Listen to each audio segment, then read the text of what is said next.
Hello friends, आपल्या सर्वांची आवडती मालिका तुझ्या सोबतीने या मालिकेच्या आजच्या शुक्रवार 27 फेब्रुवारीच्या एपिसोडमध्ये आजपर्यंतचा सगळ्यात मोठा सगळ्यात भयानक असा ट्विस्ट आला आहे. मग नेमकं घडलंय तरी काय हे जाणून घेण्याआधी चॅनलला सबस्क्राईब करा, सबस्क्राईब बटनवर क्लिक करा आणि चॅनलला सबस्क्राईब करा.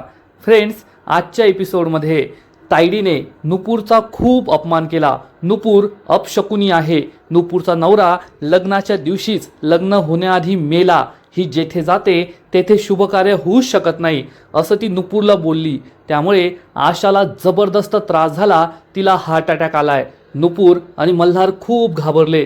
तिला गाडीमध्ये हॉस्पिटलकडे नेत होते, पण आशाने चक्क नुपूरच्या मांडीवरच जीव सोडलाय आणि नुपूरने हंबरडा फोडलाय.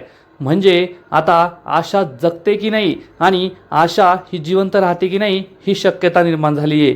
तर दुसरीकडे तायडीने लग्नाच्या ठिकाणी खूप मोठी तोडफोड केली आणि मल्हार आणि नुपूर या दोघांना मी सोडणार नाही, मी त्यांचा जीव घेतल्याशिवाय राहणार नाही असा ठाम निश्चय तिने केला आहे. मग आता नुपूर आणि मल्हारचं काय होणार आणि आशाचं काय होणार हे जाणून घेण्यासाठी हा व्हिडिओ शेवटपर्यंत नक्की पहा. फ्रेंड्स, आजच्या एपिसोडच्या सुरुवातीलाच राजशेखर धोंडे पाटील खूप चिडतात आणि म्हणतात, मला आता माझ्या मुलाचं लग्न करायचंच नाहीये, हा सगळा विरोधकांचा डाव आहे असं म्हणून ते मनोजचा हात पकडतात आणि त्याला घेऊन जाऊ लागतात. पण त्यांचा मुलगा मनोज त्यांना थांबवतो आणि म्हणतो, बस झालं बाबा, बंद करा तुमची ही नाटकं. हे ऐकून सगळ्यांनाच मोठा धक्का बसतो. राजशेखर पाटील चिडून विचारतो, काय बोलतोयस रे तू हे? तर मनोज म्हणतो, हो, मी जे काही बोलतोय ना ते खरं बोलतोय. तुम्ही सगळ्यांना फसवताय आणि मल्हार सर जे बोलताय ना अगदी खरं बोलताय. तुम्ही फक्त निवडणुकीत फायदा व्हावा यासाठी या गरीब मुलीशी गौरीशी माझं लग्न लावून देत होता आणि मला हे सहन होणार नाही, मला हे मान्य नाही. मनोजने चक्क आपल्या बापाचाच राजशेखर धोंडे पाटलाबद्दल एवढा मोठा खुलासा केला. त्यामुळे सगळ्यांनाच जबर धक्का बसतो. मीडियाचे लोक लगेचच हे सगळं रेकॉर्ड करतात. सगळं लाईव्ह टेलिकास्ट सुरू असतं. त्यामुळे धोंडे पाटील खूप चिडतो आणि म्हणतो, काय बोलतोयस तू? मल्हार म्हणतो, ओ पाटील थांबा थोडं, मी तुम्हाला सांगतो की तो काय बोलतोय, कारण त्याने आम्हाला आधीच सगळं सत्य सांगितलंय. हे ऐकून सगळ्यांनाच जबर धक्का बसतो की मल्हार आणि नुपूर बरोबर मनोजची आधीच भेट झाली आहे आणि मनोज सुद्धा त्यांना सामील आहे. मग मल्हार सांगतो की थोडा वेळ आधी मल्हार आणि नुपूर हे दोघे मनोजच्या रूममध्ये गेले होते. मनोज त्यांना विचारतो, तुम्ही दोघे इथे काय करताय? आता लग्नाची तयारी सुरू आहे, मला आवरून यायचंय, तुम्ही जा इथून. तर नुपूर आणि मल्हार म्हणतात, नाही, आम्हाला एक महत्त्वाचं काम आहे. आणि मग नुपूर ही मनोजला विचारते, तुझं गौरीवर खरं खुरं प्रेम आहे का? तुला तिच्याशी लग्न करायचंय का? मनोजला काहीच समजत नाही. मनोज चिडून म्हणतो, हे तुम्ही काय विचारताय आणि मला वेळ नाहीये. तुम्ही विसरलात का मी कोण आहे? मी माझ्या बॉडीगार्ड्सला बोलवेल, चला निघा इथून. तर मल्हार म्हणतो, मनोज, मला तुला फक्त 3 प्रश्न विचारायचे आहेत आणि त्या 3 प्रश्नांची उत्तरं तू द्यायलाच हवी.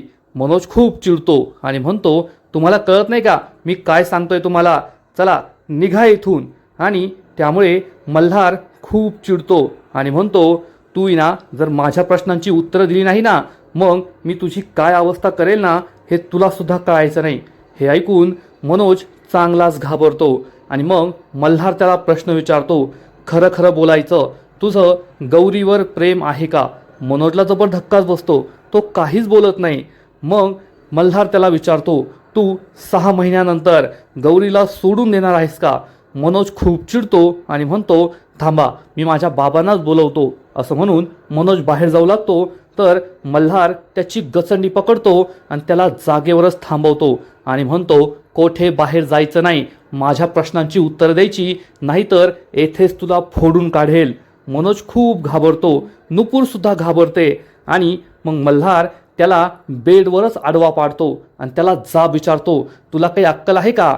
तुमच्यासारखी नालायक माणसं आधी कोणाशी तरी प्रेम करतात, त्यांना प्रेमाची खोटी स्वप्न दाखवतात की माझं तुझ्याशी लग्न होईल, आणि मग त्यांना या प्रेमाच्या खोट्या शब्दात देऊन खोटी स्वप्न दाखवून त्यांना अर्ध्या रस्त्यात सोडून निघून जातात.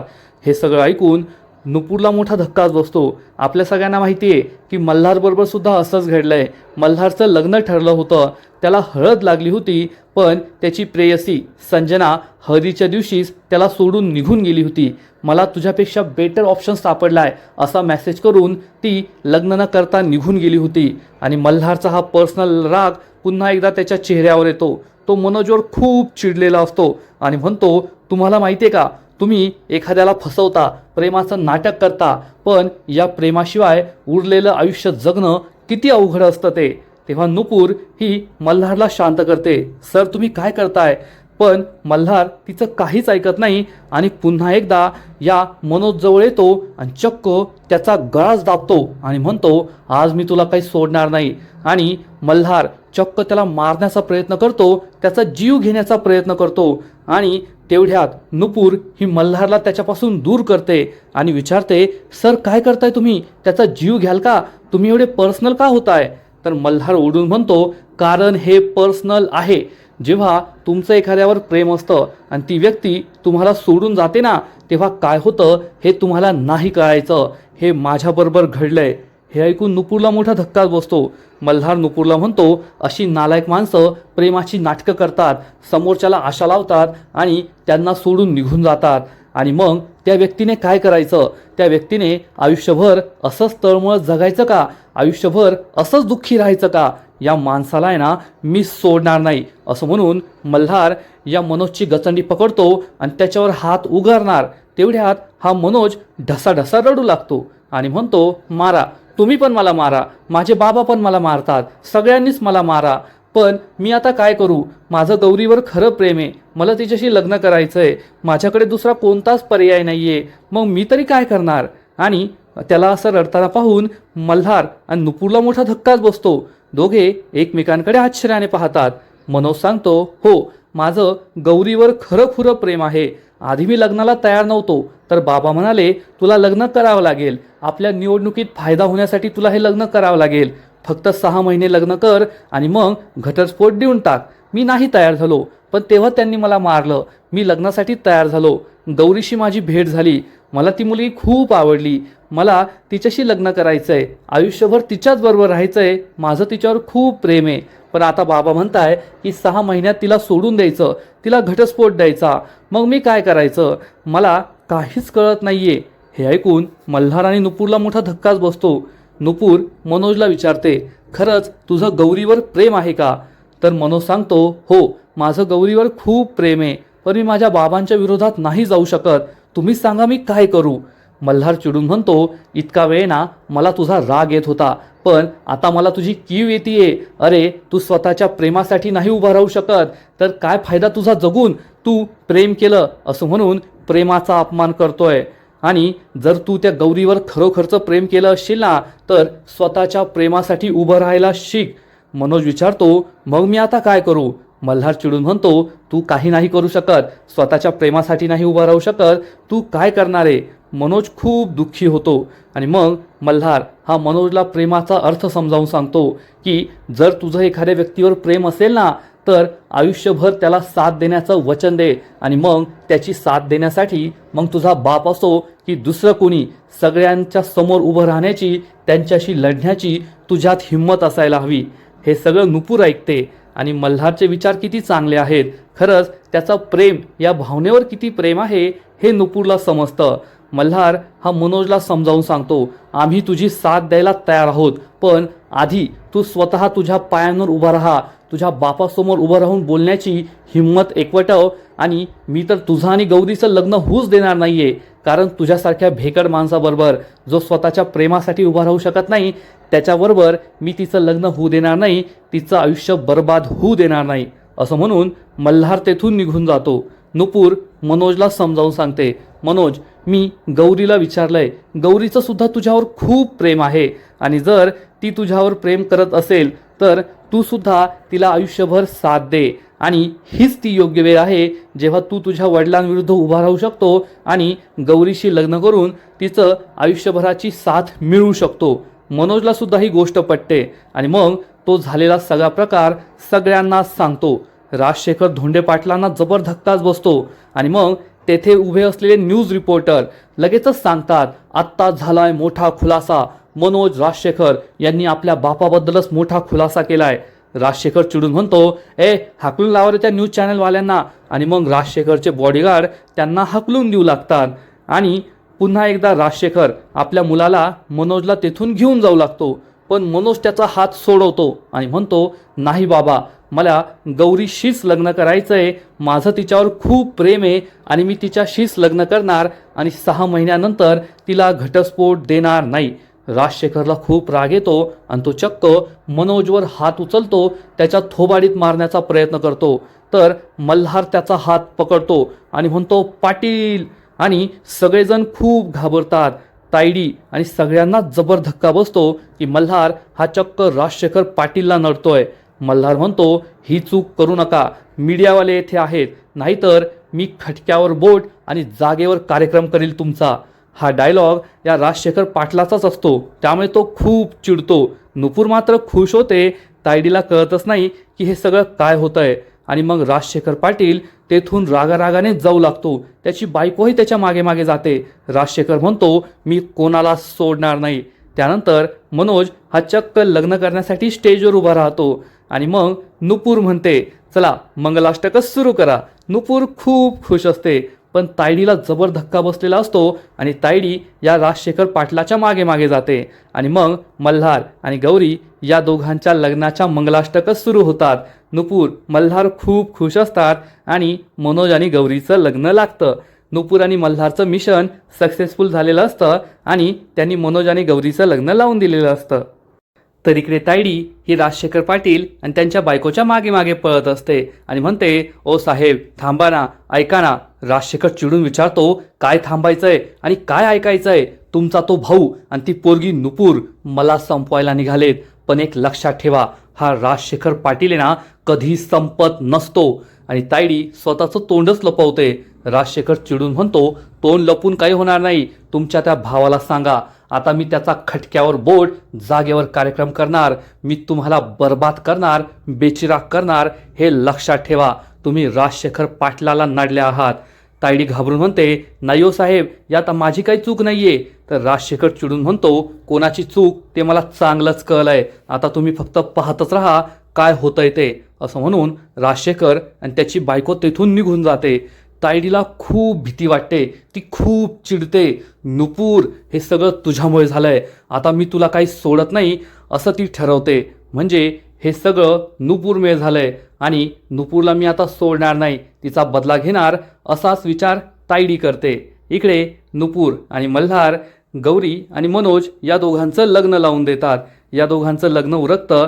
सगळ्यांना खूप आनंद झालेला असतो. आणि मग लग्न लागताच तायडी नुपूरचा हात पकडते आणि तिला बाजूला घेऊन येते आणि तिला जाब विचारते, तुला मी म्हणाले होते ना की मी सगळं प्रकरण हँडल करते, मग तुला काय गरज होती मल्हारला सगळं सांगण्याची? अगं तुझी हिंमत कशी झाली? आहेस तरी कोण तू हे सगळं करणारी? तुला माहिती का हा कार्यक्रम, हा इव्हेंट माझ्यासाठी किती महत्त्वाचा होता? माझा ड्रीम प्रोजेक्ट होता आणि तू सगळं काही खराब केलंस. मी ना तुला सोडणार नाही. मी याचा बदला नक्कीच घेणार. मी तुला तुझी लायकी दाखवूनच देते. असं म्हणून तायडी ही चक्क नुपूरवर हात उचलते. तिच्या थोबाडीत मारण्याचा प्रयत्न करते, परंतु नुपूर तिचा हात पकडते. त्यामुळे तायडीला जबर धक्काच बसतो. नुपूर चिडून म्हणते, मॅम मला कळतंय तुमचा राग मला समजतोय, पण प्लीज हे करू नका. आणि मी जे काही केले ना ते चुकीचं केलेलं नाहीये. तेवढ्यात आशा तेथे येते. नुपूर तायडीचा हात झटकते. आशा सुद्धा घाबरते की या दोघींमध्ये काय सुरू आहे. नुपूर तायडीला समजवण्याचा प्रयत्न करते, तुमच्या या इव्हेंटपेक्षा मला एका मुलीचं आयुष्य उद्ध्वस्त होत होतं ना, ते जास्त महत्त्वाचं होतं. तिचं आयुष्य वाचवणं माझ्यासाठी जास्त गरजेचं होतं आणि मी स्वतःचा चेहरा आरशात पाहू शकले नसते जर मी तिला वाचू शकले नसते तर. त्यामुळे मी हे सगळं केलंय. त्यामुळे तायडी आणखीनच चिडते आणि म्हणते, अगं तुला अक्कल आहे का? तू स्वतःचा चेहरा पाहू शकली नसती, पण तुझ्या या एका निर्णयामुळे किती लोकांचे पोट भरली जाणार नाहीत हे तुला कळतंय का? एवढा मोठा इव्हेंट आपल्या हातून गेला, किती मोठं नुकसान आपलं झालंय. आणि ज्या कंपनीच्या जीवावर तू 2 वेळेचं गिळतेस, तुझं संपूर्ण कुटुंब खातं, कमीत कमी त्यांच्या मिठाला तरी जागायचं होतं ना. तुझ्या एका निर्णयामुळे कंपनीचं किती मोठं नुकसान झालंय तुला कळतंय का? तर नुपूर चिडून म्हणते, मॅम मला कळतंय कंपनीचं नुकसान झालंय, पण पैशांच्या नुकसानीपेक्षा नात्यांचं नुकसान हे जास्त मोठं असतं आणि ते नाही झालं हे मला बरं वाटतंय. तायडी खूप चिडते आणि म्हणते, तू ना लेक्चरर का नाही होत? कशाला आमच्या डोक्यावर इथे आमच्या कंपनीत आली आहे आमचं नुकसान करण्यासाठी? जा लेक्चरर म्हणून नोकरी कर आणि तिकडे लेक्चर देत बस. तुझी ही लेक्चर मला नको सांगत बसू. तेवढ्यात मल्हार तेथे येतो आणि तायडीला समजवण्याचा प्रयत्न करतो, तायडे प्लीज त्यांच्यावर चिडू नको, त्यांची यात काहीच चूक नाही आहे, हे सगळं मी केलं आहे. तर तायडी चिडून म्हणते, बस झालं मल्हार, मला तुझं काही ऐकून घ्यायचं नाही आहे, सॉरी, पण यात जेवढी या मुलीची चूक आहे ना तेवढीच तुझीसुद्धा चूक आहे आणि तू आपल्या सुमती काकूंचं नाव धुळीस मिळवलं आहे. तर मल्हार म्हणतो, नाही तायडे, उलट आज मी माझ्या आईचं नाव आणखीन मोठं केलं आहे. माझी आई जरी येथे असती ना तरीसुद्धा तिने मला हेच करायला सांगितलं असतं. कंपनीच्या नावापेक्षा किंवा या इव्हेंटपेक्षा त्या मुलीचं आयुष्य सगळ्यात जास्त महत्त्वाचं होतं, हे तू लक्षात ठेव. तायडीला खूप राग येतो. ती चिडून म्हणते, मल्हार काय बोलतोय तुला कळतंय का? राजशेखर पाटील आहेत ते धमकी देऊन गेलेत की मी तुम्हाला बर्बाद करेल. अरे ते काही पण करू शकतात, आपल्याला संपून टाकतील ते. आणि मग जर कोणाला काही झालं तर या सगळ्यांसाठी फक्त ही नुपूर जबाबदार असेल, एवढं मात्र खरं. हे सगळं ऐकून नुपूर, आशा खूप दुःखी होतात आणि मग अचानक तायडी खूप ओरडायला लागते, चिडायला लागते आणि म्हणते, नुपूर तुझ्यामुळे कोणाच्या जीवाचं काही बरं वाईट झालं ना तर त्याला तू जबाबदार असशील. तर नुपूर म्हणते, नाही मॅडम तुम्ही समजून घ्या, कोणापेक्षा सुद्धा या पैशांपेक्षा कंपनीपेक्षा कोणाचं तरी आयुष्य जास्त महत्त्वाचं आहे. आणि मी काय केलंय? शेवटी त्या गौरीचं आणि मनोजचं लग्न झालंच ना, ते दोघे आयुष्यभरासाठी एक झालेच ना. तायडी चिडून म्हणते, वा वा वा, उद्या त्यांचा घटस्फोट होणार नाही हे तू कशावरून सांगू शकते? अगं बाई, त्यांचा 6 महिन्यानंतर घटस्फोट झाला असता, मग त्यांना पैसे मिळाले असते तिच्या आईबापाला, त्या मुलीला, तर त्यांचं भलंच झालं असतं ना. नुपूर चिडून म्हणते, मॅम पैशांपेक्षा नाती जास्त महत्त्वाची असतात, पैसा आज ना उद्या कमवता येतो. तायडीला खूप राग येतो आणि अचानक तिला नुपूरची दुखरी नस दाबायचा विचार येतो आणि ती म्हणते, हा हा हा, आत्ता मला आठवलं की हे लग्न सक्सेसफुल का नाही झालं, कारण तू येथे होती ना. हे ऐकून सगळ्यांनाच आश्चर्य वाटतं की तायडी असं का बोलतीये. लगेचच तायडी नुपूरला म्हणते, कारण तू अपशकुनी आहेस, एक नंबरची अपशकुनी. नुपूर, मल्हार आणि आशाला जबर धक्काच बसतो. मल्हार म्हणतो, तायडे हे काय बोलतेस तू, चल माझ्याबरोबर. तर तायडी म्हणते, नाही मल्हार, हिने तुला एक गोष्ट सांगितली नाहीये, तुला माहीत नाहीये, ही नुपूर आहे ना एक नंबरची अपशकुनी आहे, जेथे जाते तेथील काम बिघडवते. आपल्या इथे सुद्धा तेच होतंय, जेव्हापासून आपल्या इथे आली आहे आपली सगळी कामं बिघडताय. आपण म्हणतोय असं का होतंय, पण आपण आपल्याबरोबर ही पनोती घेऊन फिरतोय, हे कुठे आपल्या लक्षात आलं? नुपूरला खूप वाईट वाटतं. आशा चिडून म्हणते, ओ काय बोलताय तुम्ही, माझी नुपूर अपशकुनी नाहीये. तर लगेचच तायडी चिडून म्हणते, तुमची मुलगी अपशकुनी आहे, तुम्ही कितीही नकार दिला ना तर जे खरं आहे ते खरं आहे. आणि तायडी चक्क नुपूरला म्हणते, तुला काय वाटलं मला काय माहिती नाहीये का? ज्या दिवशी तुझं लग्न होतं त्या दिवशी तुझा नवरा मेला आणि तू अपशकुनी आहेस, उष्ट्या हळदीची आहे. ज्या ठिकाणी तू असते ना त्या ठिकाणी शुभ कार्य होऊच शकत नाही. हे ऐकून आशा, नुपूर यांना जबर धक्काच बसतो. मल्हारला सुद्धा खूप वाईट वाटतं की तायडी नुपूरला एवढं वाईट बोलतीये. आशाला राग येतो आणि आशा चिडून म्हणते, बस झालं, आता माझ्या नुपूरबद्दल मी एक शब्द सुद्धा ऐकून घेणार नाही, नाहीतर मी. तायडी चिडून विचारते, काय कराल तुम्ही? आणि तेवढ्यात आशाच्या छातीत दुखू लागतं, आशाला त्रास होऊ लागतो. ती छातीला हात लावते. नुपूर आणि मल्हार खूप घाबरतात. आशा खाली कोसळते. नुपूर आणि मल्हार तिच्याकडे धावत जातात, तिला सावरतात. आशा ही छातीला हात लावते आणि क्षणात बेशुद्ध होते. परंतु एवढं होऊन सुद्धा तायडीला काहीच फरक पडत नाही आणि तिच्या चेहऱ्यावर मात्र स्माईल असते. आणि इकडे नुपूरच्या घरी मात्र मीना फरसाण खात बसलेली असते. आता मला काही टेन्शन नाही, ना ती नुपूर घरी ना ती आशाबाई घरी, आता माझ्या तोंडचा घास कुणीच पळवणार नाही असा विचार करून ती मस्त फरसाण गटकत असते. अन्वय आणि ईशा घरी येतात अन्वय हा ईशाला सांगतो, ईशा आज मी तुझे फेवरेट पेढे आणले आहेत. तर मीना विचारते, पेढे कशाला आणलेत, तू काय 10वीची परीक्षा पास झाला की काय. पण तिच्या या जोकवर अन्वय हसत नाही आणि ईशाला सांगतो, तुला मी सांगितलं होतं ना तुझ्या बाबाला नवीन नोकरी लागली आहे आणि मी आज कामासाठी बाहेर जाणार होतो, ते माझं काम झालंय आणि मला एक्स्ट्रा पैसे सुद्धा मिळाले आहेत. आता आपण मस्त मजा करणार, मी तुला पिकनिकसाठी पाठवणार आणि तुला नवीन शूज सुद्धा घेऊन देणार. हे ऐकून ईशाला तर आनंद होतो. ईशा अन्वयला घट्ट मिठी मारते, पण मीनाला जबर धक्काच बसतो. मीना विचार करते, या अन्वयने पैसा कमवायला नको, कारण या अन्वयने पैसा कमवला तर तो चावरे वकिलाचं कर्ज फेडेल आणि त्याने जर चावरे वकिलाचं कर्ज फेडलं तर नुपूर आणि चावरेचं लग्न कसं होणार आणि त्या दोघांचं लग्न नाही झालं तर मला नवीन घर कसं मिळणार, 5 लाख रुपये कसे मिळणार, हा विचार करून मीना खूप घाबरते. तर इकडे मल्हार आणि नुपूर गाडीत आशाला हॉस्पिटलमध्ये घेऊन जात असतात.